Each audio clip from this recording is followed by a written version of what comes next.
This is a No Surf Music, Burning River Fireside Chat with guest James McMurtry. I'm your host, Jason D. Diesel Hammond. For the best in Americana, alt country, indie rock, and more, point your browser to nosurfmusic.com.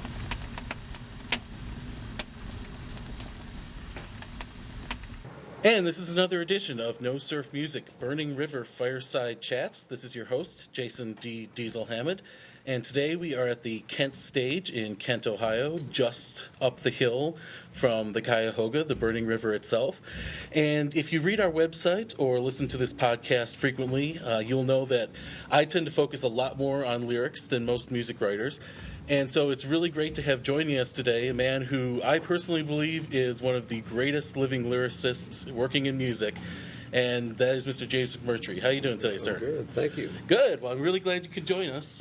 Like I said, I've loved your work for a really long time, and I've wanted to talk to you about a lot of it. And there's a few songs in particular that I want to talk about today, if that's all right with you. That's fine. Yeah. But just so folks know, I want to give a little bit of your history, too. You, of course, fall into that whole Texas singer-songwriter, folk rock, folk country kind of vibe, I would think. Is that more or less? Some people say so. We're a little more rocking than most of that genre. Yeah, we kind of gear our sound a little more towards Crazy Horse. Okay. Well, I think that's what's kind of neat about the alt country sort of subgenre, is it can go from real country to real rock. Some play, yeah. Exactly. So you definitely, I think, you are more on the rock side of it. But as far as songwriting goes, the actual lyrics, I feel you're very much in that sort of Texas tradition. I guess so, but, you know, I would have to say so, because like two of the models that I had growing up were Chris Christopherson, who is from Texas, and John Prine, who's not, but they both had that very, Chris was a Rhodes Scholar, and he had very meticulous phrasing, real tight verse, and so did Prine. Both those guys, you can talk those lyrics or you can sing them with equal effectiveness. How you do it. So. Well, and one of the things that I find interesting about you is that you a lot of the times almost do both at once. You're singing, but it's almost a spoken delivery a lot of the time. Well, that's probably I guess my first musical idol was Johnny Cash. Okay. And he pretty much did that. He's actually mastered that more than anybody else ever did. Absolutely. He is singing a note, but he's talking too. And I guess, one of the things that I see in your work is that it really is a lot more literary than some other folks who are out there working. And I think it's possible, and I want to get your take on this, that a lot of that may come from your father. For anybody who doesn't know, your father is Larry McMurtry, who is an amazing writer. If you've never gotten the chance, you probably know some of his work, even if you don't know his name. He wrote Lonesome Dove. Last Picture Show. Yeah, Last Picture Show is one of my favorite movies, personally. Yeah. Both the novel and the screenplay. Yeah. He works on Brokeback Mountain. He scripted. Yes. He and his partner, writing partner, Diana Osano, they scripted Brokeback. Got the Oscar for it. And Annie Proulx actually authored that. Okay. It came from a short story originally, correct? Yeah, kind of a long short story, like almost a novella, somewhere between a long short story and a novella. But yeah, Annie Proulx is brilliant. Okay. Well, I think your father is too as a writer, and he does that whole, basically, that Texas feel, both old Texas and modern stories. Do you feel personally that you either inherited or learned anything from him that came into your songwriting? I certainly learned things. I don't know it was from his writing, though, because I was not the reader that he was. And still is. I mean, he's just voracious. He has to read constantly. And so I think he learned to write prose from reading everybody's prose. That's how you do it. Gotcha. I was not a reader. I was a listener. I listened to Cash. I listened to Christopherson. I listened to Acuff. I was more, my compulsion was to listen to music. And so that's probably where I got the songwriting thing. I probably did get some of his eye for detail more from listening to him tell stories than from his writing, because I didn't get into his writing till later, about the time I started trying to write verse. And that's another thing. Larry doesn't write verse; he writes prose, which is it's a different muscle, really. I have a hard time with it. I don't have the attention span. Okay. But he did. He was a great storyteller, and I think it comes from he was the last generation for whom storytelling was really the main form of entertainment they had when he was a kid. Now, they had radio. They would gather around it and listen to the D-Day reports and that sort of thing. And there were radio shows they would listen to some, but mostly they listened for information and to be connected to the world. They were still in the habit of just going out on the porch in the evening because they didn't have air conditioning. They were rural. They lived. He lived on the ranch till he was 7 or 8 before they moved to town. So after work they'd just sit around telling stories. Probably a lot of which they probably told 1,000,000 times already. Right. But embellished a little more every time. So he got that rhythm and that cadence and that oral tradition that I don't know if we have that anymore. Well, I think that's sort of the folk music tradition as well. Well, that's where it lives now. I think that, to me, is one of the things that I always see evident in Texas music, maybe more so than the music that comes from other places, is that sort of, folk aspect of telling stories rather than just, writing lyrics to go along with music or something like that. Yeah, I don't know. A lot of us get away with that. Somebody had a theory about that all those Lubbock guys, Joe Ely and Butch Hancock and Lloyd Maines and all those guys that lived out there. I think David Halley told me that the big sport when they were kids was they'd get on their bikes and they'd race along behind the DDT trucks that were spraying DDT to kill the mosquitoes. That had to be good for their health. Yeah, and nobody cared about it then. And then the idea was to get as close in the spray as you could. Yeah. Well, they told you it was good for you back then, right? Yeah, and it turned them all into songwriters and musicians. Well, I didn't get that. By the time I came along, the DDT was phasing out. I got you. Bottle rockets in the background, though. Yeah. So we should mention it. You were playing here tonight with the Bottle Rockets, and it's a great double bill. Really is. So I'm going to have a lot of fun myself. But I guess, so when you started in music, originally you were born in Fort Worth, I believe. Yeah. And then you grew up in Virginia, right? Yeah, we moved up there when I was 7 years old, I think. Okay. But then, you moved around the country a little when I guess you decided you wanted to try this songwriting music thing out. You ended up back in Texas. Yeah. Why was that? Various things. I just wasn't making a very good student. I was in Arizona, and I think I went to the University of Arizona mostly because I wanted to hunt Gambel's quail. Okay. Which is a good form of exercise because sometimes they're in pretty steep country, and you can find them without a dog because they have this very distinct call that once you recognize it, you can walk right to them. I liked to hunt birds in those days. But I didn't make much of a student, and I figured out finally I was wasting my time and Larry's money, so I went back to Texas, and we had this ranch house that needed painting, so I spent the winter painting it, and then I found out a buddy of mine was opening a bar in San Antonio, so I went down there and helped him renovate and bar back for him for a little while after he got open, and I started gigging around there a little bit. I'd already done some gigs around Tucson. I was just very slowly breaking into it, just little baby steps, You get a beer garden gig for $10 and free beer. That was good for me in those days. Okay. Well, I'm sure that must have been fun to see you at your earliest. Well, yeah, I didn't do... I was writing songs, but I hadn't finished any. Okay. I guess I started finally finishing them up. I learned to finish a song. It's different. Writing a verse and writing a song is a different thing. Like I said, there's a different literary muscle that allows you to finish the thing. Okay. And I think I finally got that thing developed when I was about 25. That's when I could finally just get a song to the point and say, okay, knock it out. Okay. And then your first album came out in 1989, is that correct? And that was Too Long in the Wasteland. Too Long in the Wasteland, yeah. And I know there's an interesting story. It's funny that you mentioned Chris Christopherson, because there's that great story about how he flew a helicopter into Johnny Cash's backyard to give him a tape.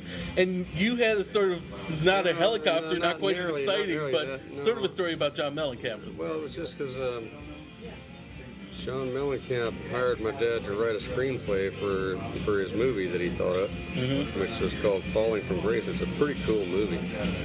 Got an amazing performance by Claude Akins as the father, patriarch. But John and Larry were supposed to get together and rewrite that script and do some changes to it.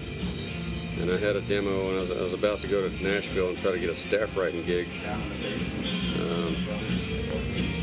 Because I knew guys that did that. I knew people that wrote songs and pitched them to country artists. I didn't know people that had their own record deal. I didn't know artists. I just knew writers. Okay. And so I thought, well, I'll try to pitch these songs to Mellencamp, and maybe he'll cut one.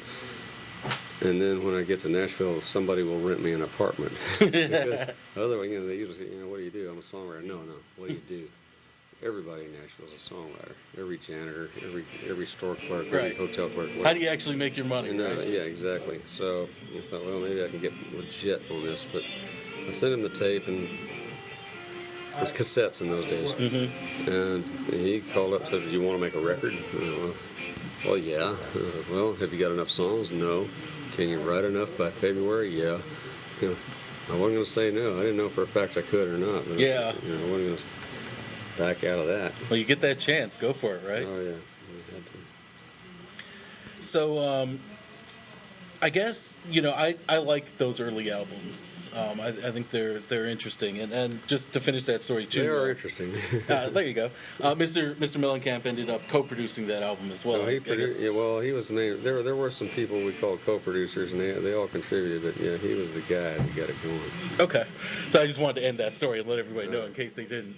But anyway, where I was going with that is, it seems to me that you're one of those writers who, as the years have gone by, like you said, when you were just starting out, you maybe didn't quite have the idea of the form, and you learned more and more as you were going. And I think you've been getting better every single album that you've done, really. Thanks, well, yeah, I mean, that's a great thing to do, right? Yeah, we try.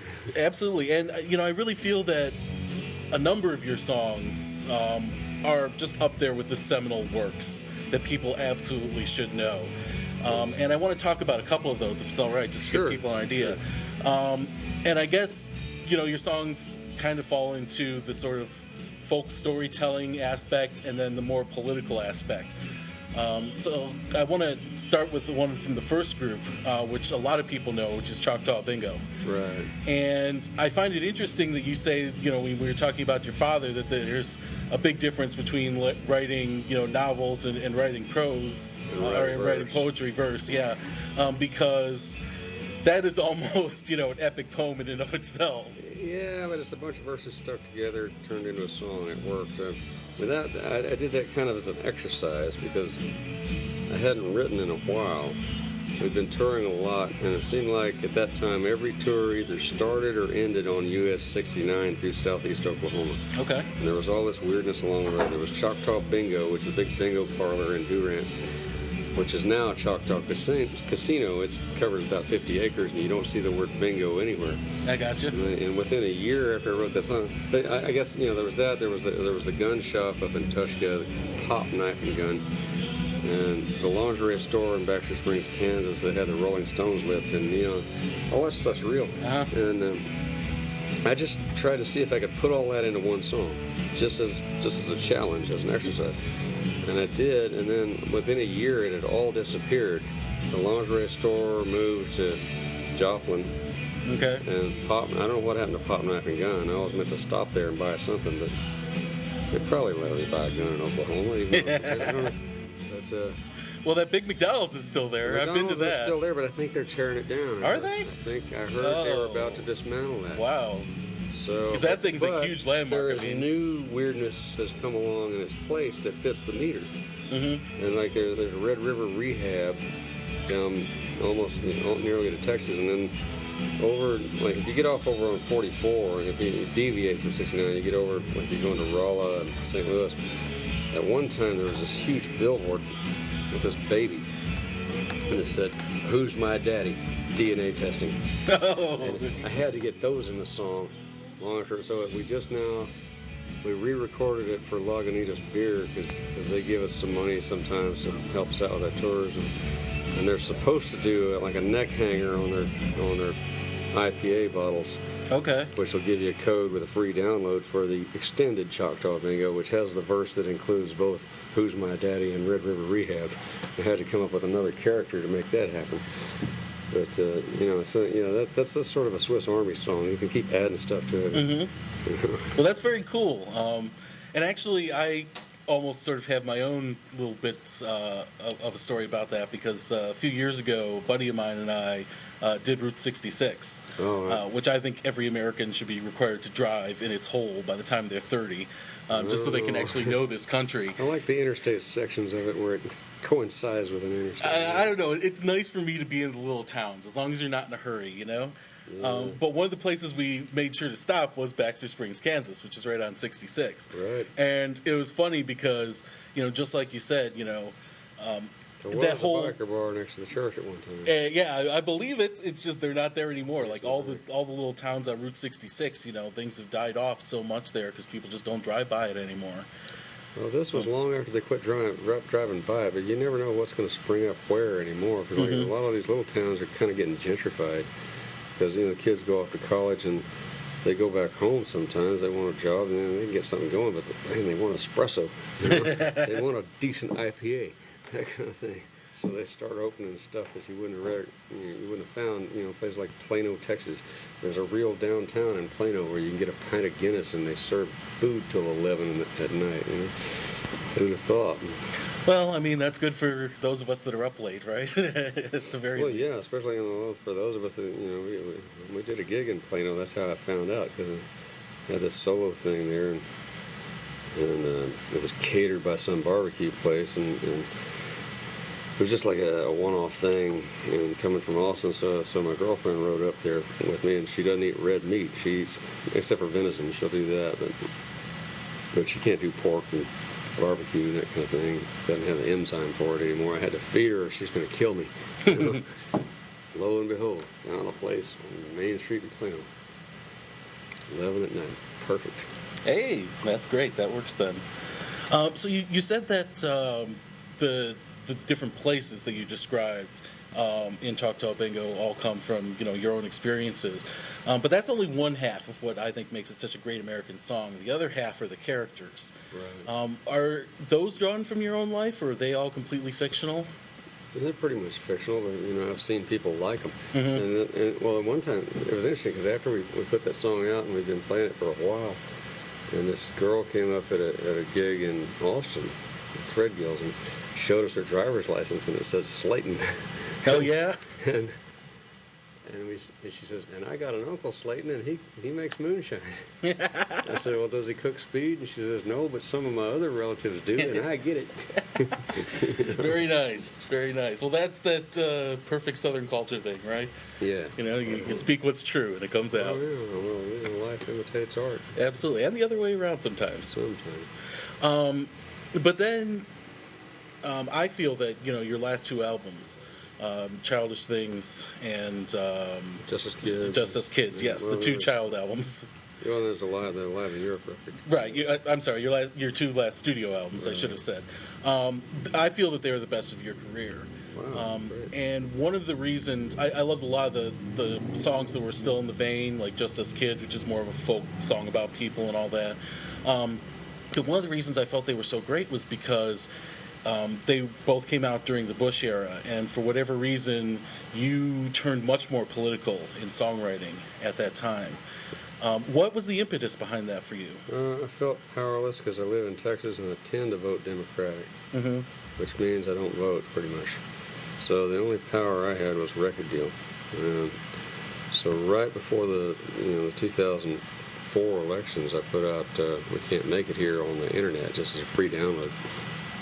And it got more attention than anything I've put on a record in a million years. And enough so that when Stephen King heard it up in Maine and he put it on he's got a classic rock station in Bangor, and he spun it, and of course Maine at that time, the main thing that the protagonist in that song complains about is outsourcing. Right. And so it's not specifically anti-Bush because, outsourcing really took off during the Clinton administration. But a lot of people took it as anti-Bush. I got a lot of flack for it. And I was no fan of Bush, but that really wasn't what I meant to do. Well, it wasn't. It's because I knew, I kept playing it when Kerry was running, and I knew it would work with either administration. It works Right. now. I still play it. We took off a couple of years. We didn't play it when Obama first got in because we thought maybe something would change, but nothing really did. So now we're playing it again. Okay. Well, I guess in that respect, it's much more situational than it is overtly political for one side or the other. I mean, like you say, either side right now, they're not doing much, and they can't do much because the government is not really in control. The corporations are firmly in control now. The EPA is staffed by oil and gas people that are letting them frack all they want. And I have mixed feelings on that because suddenly there's this uproar about fracking. I first heard that term in the 70s because my cousins are in the oil field. Right.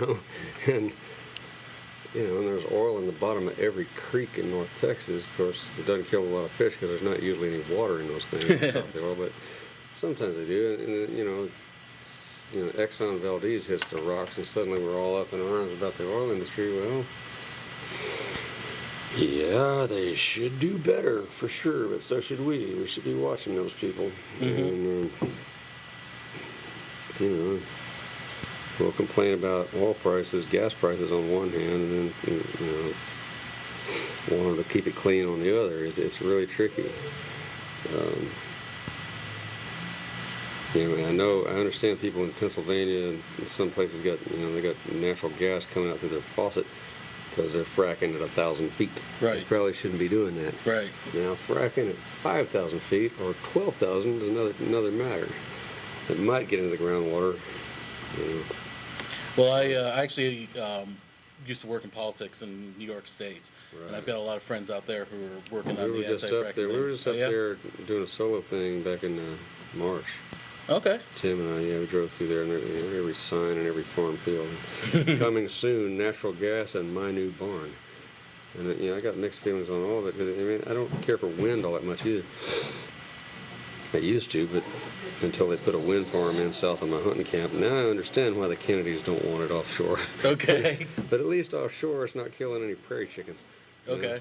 Prairie chicken will not nest under a wind farm because the blades flick across the sun and they think it's a hawk and they leave. Okay. There is no such thing as clean energy or green energy. There's no such thing. Everything has a footprint. Right. Even if you got solar panels, you're going to have to dig up a bunch of ground to put them on. Well, I think in an interesting way that actually kind of goes back to we can't make it here anymore because a lot of the argument for outsourcing originally was we'll be able to get cheaper products for American consumers. That's what Walmart always says. Hey, look at our low prices. But then the downside is they don't pay enough that you can actually buy those, right? Because that depends on having lots of poor people. Right. They want us all barefoot and pregnant, so we'll do exactly what they say. Absolutely. And their profits go up. Well, I personally think that We Can't Make It Here Anymore is one of the best political songs you're ever going to find. I know Robert Christgau, who I disagree with on everything, said that it was the best song of the 2000s, I believe, which is pretty impressive.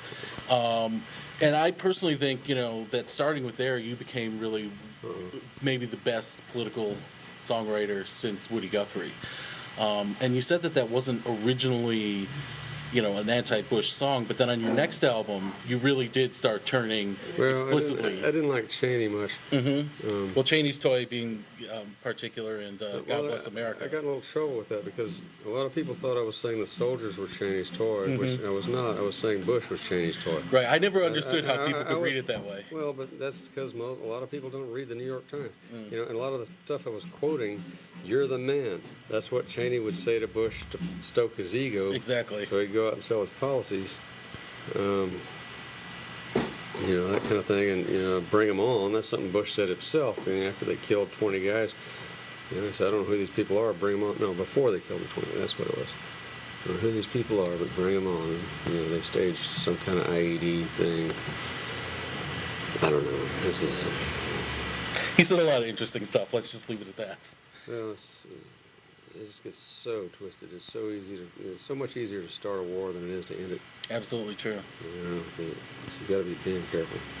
Well, and I think that's sort of turning to another subject, interesting because you just actually, I think, for the very first time ever, took a turn on the other side as an interviewer when you With did Guy Clark, with yeah. Guy Clark, exactly, and that's in what's the magazine? Texas Lone Lone Star Music. Yeah. Yes.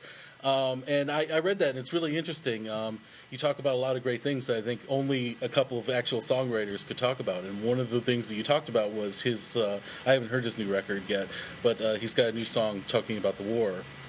And I liked, how you were talking about how, we really as citizens aren't hearing about it anymore. No, Stuff's going on, and it's just out there. Well, I don't think, they don't want it just to hear about it because somebody's making money off of that. That's what it's about, Somebody's going to lose their profit if we hear about it and care about it. That's the only thing I can see. The older I get, the more jaded I get, the more I just say, follow the money.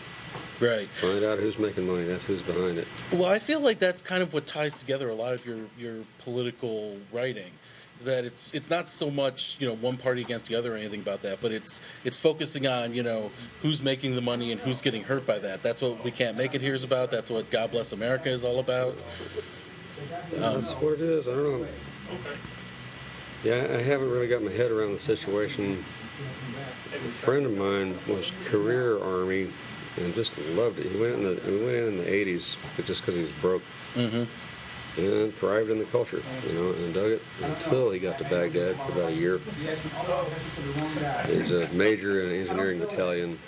Said he only got shot at once. Well, got shot, but only one time did an actual small arms round penetrate the vehicle he was riding in. Mm-hmm. And so it doesn't take but once, does it? He's, yeah, you're right.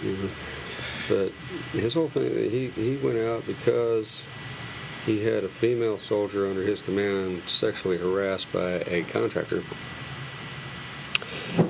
And one of the ways they did it, like they came to to fix her air conditioner in the middle of the night. They came in the middle of fucking night and she had a guy there, and that's against Army regs. Well, these guys aren't Army. Right. But they're quoting her Army regs, and I'm going to come back and do an inspection in about 2 hours. That means you better be here and you're going to do what I... She went and told the major, said, man, I'm sorry about this. And she said, I don't care what the fuck you do. You're over here for a year. You're not even married. I don't care if you are married. I don't give a fuck. Just keep your ass alive and build stuff for me. And she said, well, so she told him what happened. So he went, it's all right, hang out. He goes in, gets on body armor, gets an M4, bunch of grenades, dressed to impress, goes over to the Brown and Root or KBR trailer with the soldier and says, which one of them was it? That guy. Gets in his face, you want to talk to one of my soldiers, you come to me, goddammit. He says, you don't want to know what I think? No, I don't want to know what you think. Next day, he gets called in by a colonel and dressed down.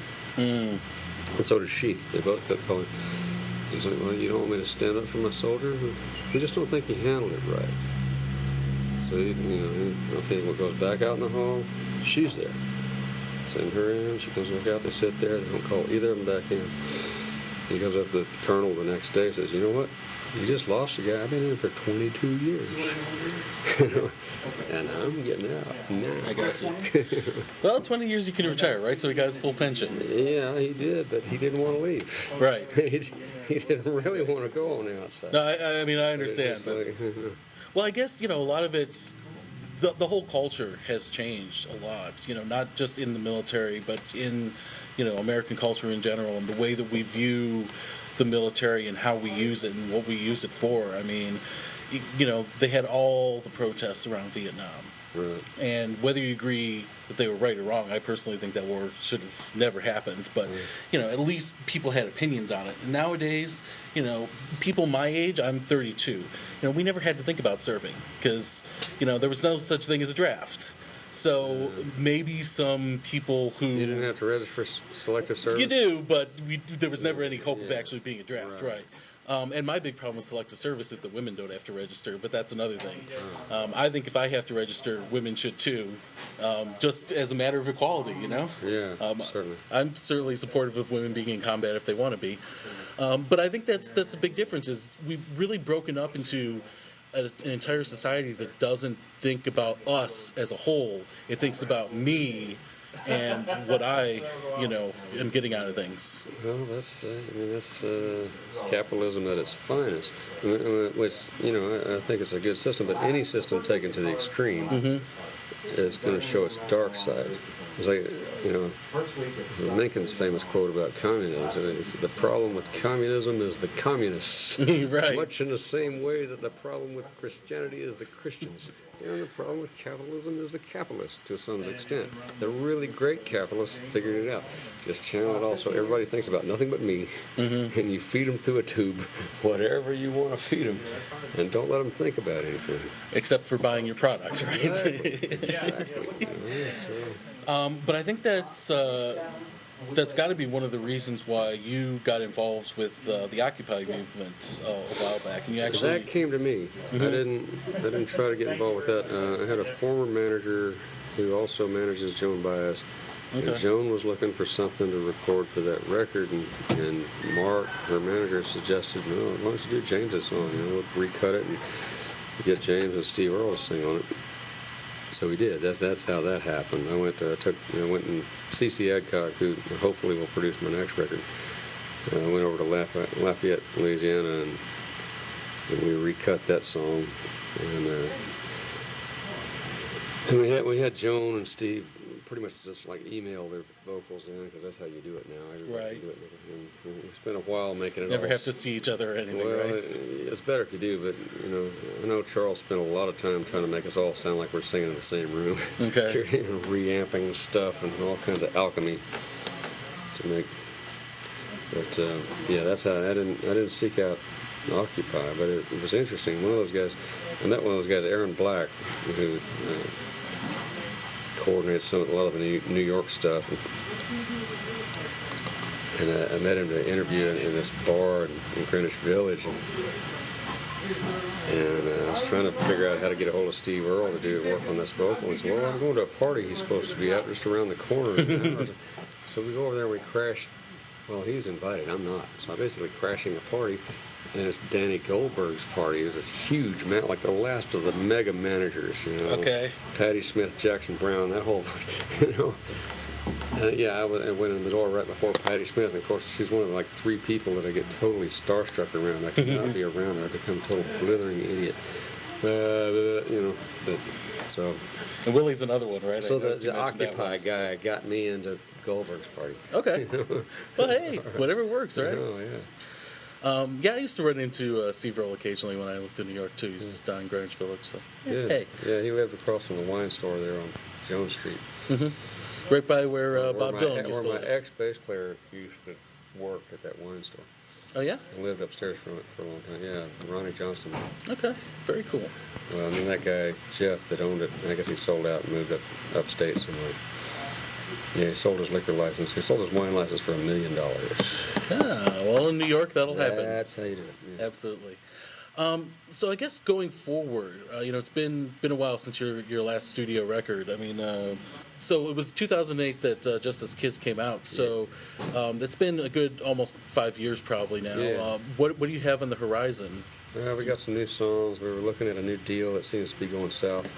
I don't know. Still got CC. Still thinks he wants to produce it, so that'd be good because I've kind of run out of tricks production-wise. I need to go back to producer school before I produce my own thing again. Okay. So I'm happy to have CC Adcock come in, but I don't, even if it were recorded and ready to go, you never know when they're coming out. So I don't know, man. This one's not cut yet, so Okay.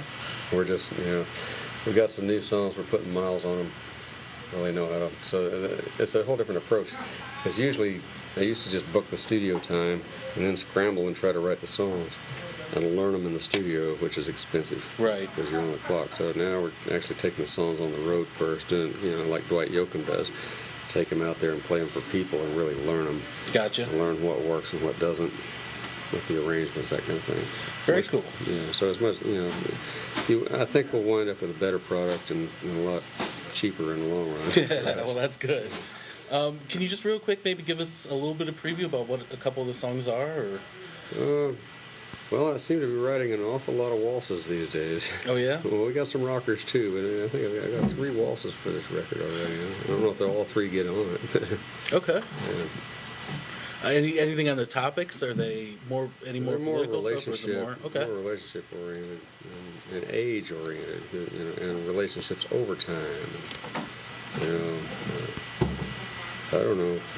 I guess the music industry has always shied away from middle age, but it seems interesting to me. And it is the biggest demographic in the country. So, Well, the baby boomers are getting there. Yeah, man. So I'm just a late baby boomer. I'm 62. That makes me a boomer. yeah, absolutely. Just in closing, then. Actually, no. Well, I was born in 62. I am 51. Oh, right. Yeah. Okay. It's my age. Don't want people to get the wrong no, idea. no. You're not quite that close to retirement yet, right? No. I'm not quite as old as Mick Jagger. Exactly. But just to close up, we started talking a little bit about your father, Yeah. and one of the interesting things I found in your interview with Guy Clark was you mentioned your son, Yeah. and how he's looking to become a songwriter, and you feel he's even better than you. He really is. Yeah. Yeah? He can really write. What is his name? How old is Curtis. He's 22. he? Okay. Has he come out with anything yet, or is he still working He's on got getting? a couple of CDs he's put out on his own. You can go to his website. You can probably buy them online. Okay.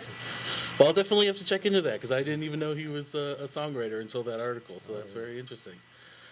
So you recommend Curtis McMurtry to all the folks out there? Oh yeah, definitely. Awesome. Well, I definitely have to recommend James McMurtry to all of our listeners and readers, and it's been really great talking to you here. I really want to thank you again. And so, look for a new album, hopefully in the near future from James. Yeah, hopefully next year. And right now in the June issue of Lone Star Music, I believe it is, yeah. he's got a great interview with Guy Clark. So check that out. Listen to Guy's music too because he's amazing. And I'm really looking forward to hearing some more from you and from hearing from you tonight. It's going to be a great show. Thanks. So, Mr. McMurtry, thank you once again. This is Jason D. Diesel Hammond with another No Surf Music Burning River Fireside Chat, and we're signing off. Going to go listen to these guys play. Thanks a lot. This has been a No Surf Music Burning River Fireside Chat. This is your host, Jason D. Diesel Hammond, signing off. Remember, No Surf Music is your source for the best in Americana, alt country, indie rock, and more. For original reviews and interviews, visit nosurfmusic.com.